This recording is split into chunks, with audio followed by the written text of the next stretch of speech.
Alhamdulillahirabbil alamin. Wassalatu wassalamu ala asrafil anbiya'i wal mursalin wa ala alihi wa sahbihi ajma'in. Amma ba'd. Ya, baik anak-anak sekalian, kita bertemu lagi pada kesempatan hari ini ya anak-anak sekalian. Oke, bagaimana kabarnya hari ini anak-anak sekalian? Sehat semua? Alhamdulillah, kalau sehat semua ya. Semoga Allah Subhanahu wa taala selalu memberikan kita nikmat sehat ya, agar kita selalu bisa beraktivitas dengan baik. Ya, baik anak-anak sekalian, sebelum memulai pembelajaran pada hari ini, Bapak ingin mengecek beberapa hal ya anak-anak sekalian. Ya, kita lanjut. Bapak ingin mengecek kehadiran anak-anak sekalian. Apakah anak-anak sekalian hadir semua pada kesempatan hari ini? Alhamdulillah kalau hadir semua. Oke, selanjutnya Bapak juga ingin mengecek nih tentang kesiapan anak-anak sekalian sebelum memulai aktivitas pembelajaran. Nah, kita ngecek aktivitasnya dimulai dari jaringannya nih. Apakah jaringannya sudah bagus? Nah, kalau sudah bagus, Bapak juga ingin mengecek lagi tentang gambar dari video hari ini. Apakah gambarnya sudah bagus? Nah, suaranya apakah sudah jelas? Oke, kalau sudah jelas semua, baik, kita bisa memulai pembelajaran hari ini ya anak-anak sekalian. Dan apabila masih ada kendala, nah itu akan menyulitkan untuk anak-anak sekalian. Jadi harus dipersiapkan dengan matang ya anak-anak sekalian. Oke, baik anak-anak sekalian, ada sedikit motivasi ya, ada sedikit kata-kata motivasi dari Bapak untuk anak-anak sekalian bisa selalu tegar ya, selalu berusaha untuk belajar mencari ilmu ya. Begini nih kata-kata motivasi yang sangat-sangat mengunggah hati anak-anak sekalian. Sukses itu bukanlah final, kegagalan tidaklah fatal, keberanian untuk melanjutkan yang telah kita jalani. Nah, jadi anak-anak sekalian, itulah sebuah kata-kata motivasi yang bisa mengunggah hati anak-anak sekalian untuk terus berusaha belajar menuntut ilmu. Baik anak-anak sekalian, sebelum kita memulai materi pada hari ini, Bapak ingin menanyakan ya anak-anak sekalian, ada yang tahu tentang taharoh itu apa? Nah, kalau ada yang tahu tentang pengertian taharoh dalam kehidupan sehari-hari, dalam lingkungan sekitar kita, nah, itu sangat bagus untuk anak sekalian. Berarti anak-anak sekalian sebelum memulai materi sudah tahu nih materi apa dan pengertiannya itu apa dari isi materi. Nah, selanjutnya setelah tadi sudah dicek semua ya kelengkapannya, kehadirannya, nah, langsung saja kita ke materinya. Ya baik, silakan ditonton sampai habis ya anak-anak sekalian di slide dan tayangan berikutnya. Oke, baik anak-anak sekalian, sebelum kita masuk kepada materi pembelajaran, Bapak terlebih dahulu akan menyampaikan tujuan pembelajaran. Yang pertama, peserta didik mampu menunjukkan perilaku hidup bersih sebagai wujud ketentuan bersuci dari hadas besar berdasarkan ketentuan syariat Islam. Yang kedua, peserta didik mampu menjelaskan ketentuan bersuci dari hadas kecil dan hadas besar. Yang ketiga, peserta didik mampu menyimpulkan tentang ketentuan bersuci dari hadas kecil dan hadas besar. Dan yang terakhir, peserta didik mampu mencontohkan tentang bersuci dari hadas kecil dan hadas besar. Oke, baik anak sekalian, itulah tadi tujuan dari pembelajaran materi yang akan kita bahas selanjutnya. Oke, baik anak-anak sekalian, kita masuk kepada pembahasan. Apa itu taharoh? Ada yang tahu anak-anak sekalian apa itu taharoh? Nah, taharoh menurut bahasa artinya bersuci atau bersih, dan menurut istilah syara adalah suci dari najis dan hadas. Nah, jadi Tohoro itu artinya bersuci, ya anak-anak sekalian.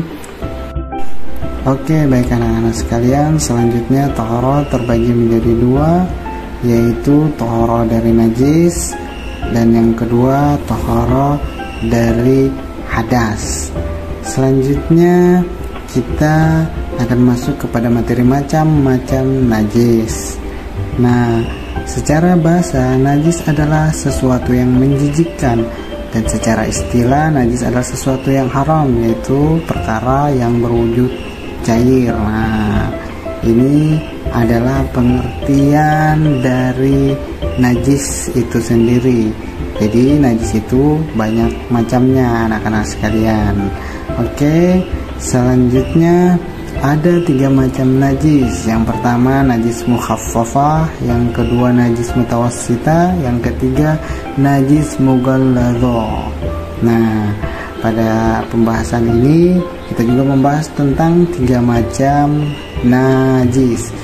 Baik, selanjutnya cara membersihkannya. Yang pertama dihilangkan najis itu terlebih dahulu, yang kedua disiram dengan air di tempat yang terkena najis, dan yang ketiga lap sampai kering. Nah, inilah cara membersihkan najis apabila anak-anak terkena najis. Oke. Najis mutawassita. Najis mutawassita adalah najis pertengahan. Contohnya seperti nanah, air seni, ya anak-anak sekalian, dan masih banyak lagi contohnya. Selanjutnya najis mughalladha. Nah, ini adalah najis yang berat. Biasanya najis ini disebabkan oleh binatang anjing dan babi. Nah, bagaimana cara membersihkannya?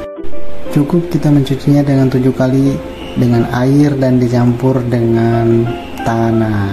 Selanjutnya masuk kepada pembahasan hadas.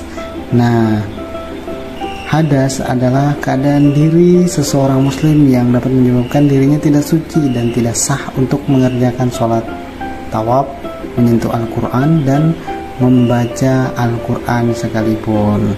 Hadas terbagi menjadi 2, yaitu hadas kecil dan hadas besar. Selanjutnya